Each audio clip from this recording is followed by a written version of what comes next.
All right, today's topic, another quick, simple project. Not so simple, a little more complicated, I'd say. It takes a lot of patience, and I mean a lot of patience, to fix plaster crown molding. Now, the reason this is so difficult is because you are fixing an existing molding that's made of plaster that's on a ceiling. So obviously working on something that's above your head is not easy. No matter how simple it really would be, add some complexity and difficulty to it. So first things first, this right here was just a crack that was kind of widening up. Let me find a piece of it. Okay, right here. You can see over here it's just a crack right there.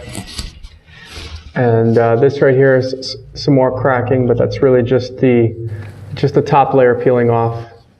And so first things first, what you do is you find the part that you want to fix, because it only gets worse with time as if you don't do anything to it. So you're going to take your painter's tool, and you're gonna basically open that thing up. As you're hitting it lightly, you're gonna feel the spots that are a little softer, and then you kind of get at them. And the part that's softer is where the actual crack is. And as you hit it correctly, it'll open up and it'll fall out and it'll reveal itself. And so we don't want to really take much more out than that, especially if it's all right. So now, next step. Now you want to fill this in, right? Obviously there's more complicated ways to do this, but I'm going to do the less complicated way, which is the on-site repair. And this is what you're going to need. You're going to need this tool. I use this popsicle sticks. You can get them in a bundle. Get like a pack of 100 of these. This is where I make my plaster mix. I find it the easiest thing to just use a Ziploc, because once this stuff hardens up, just throw this in the trash. And your water. So pretty simple. Plaster. You mix the plaster up real nice. Don't get it to harden yet. It's better you keep mixing it and wait until it starts to harden, because once it gets to the point that you need to work with it, I'd say you only have about maybe 1 minute to actually apply it and shape it. Maybe 1.5 minutes to shape it, but really about maybe 40 seconds to apply it, and then another 40 seconds to shape it before it becomes extremely difficult to work with, or much more difficult to work with. And then after that, you're not going to be just shaping it. What you're going to be left with is going to be something that you're going to have to just like chisel away, because you can't really sandplaster. It's difficult, so you're going to end up just chiseling it down with a sharp blade, or actually a real chisel. Seems to work very well. I also like to add just a tad bit, like a spoonful of the green joint compound into this mix. It helps me add maybe another 40 seconds to the workability of it. And I think that extra 40 seconds makes a big difference as to way less frustration and also way less bags of mixing. So you don't need large batches. You're going to have to keep going at this. Once you fill in these cracks, then I would recommend the top. You could fill in with maybe a caulk. Get the most expensive caulk you can get, like an Alex 40 siliconized caulk.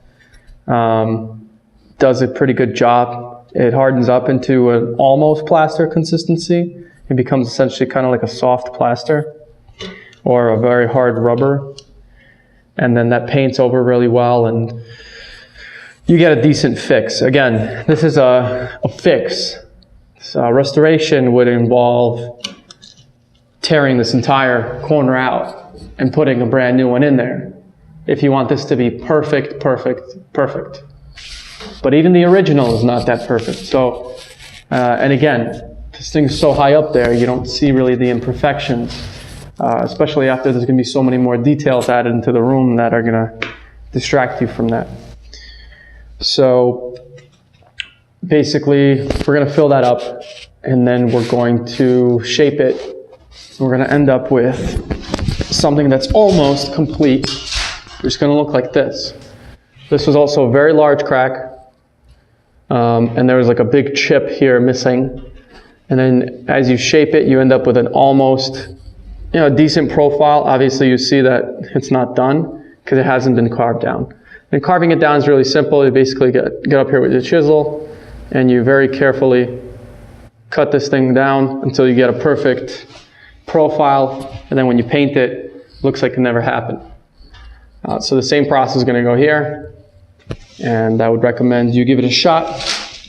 If you're courageous enough, honestly, if you don't have any experience working with plaster, or if you don't have patience, don't even give it a shot. Don't even try.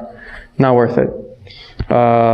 Find somebody else that can to get it done. So that's that. I hope I helped you out. Let me show you what it looks like when it's done. So for example, right there, that corner was completed. It was a huge crack going like this, and then there was another crack right there, and another crack right there, really large cracks. And so now that they're patched up, you can barely see any problems with them. And the only reason you even see any discoloration is the fact that it hasn't been painted over yet. So I'd say this method works pretty well. At least for this project, it does. And so that's my experience with it. And for anybody that would like to give it a shot, I'd say, again, if you have the experience and the courage and the patience, it can be done. It's not impossible. And you can restore with the right amount of attention to detail here. All right, any questions, let me know. And as always, keep creating.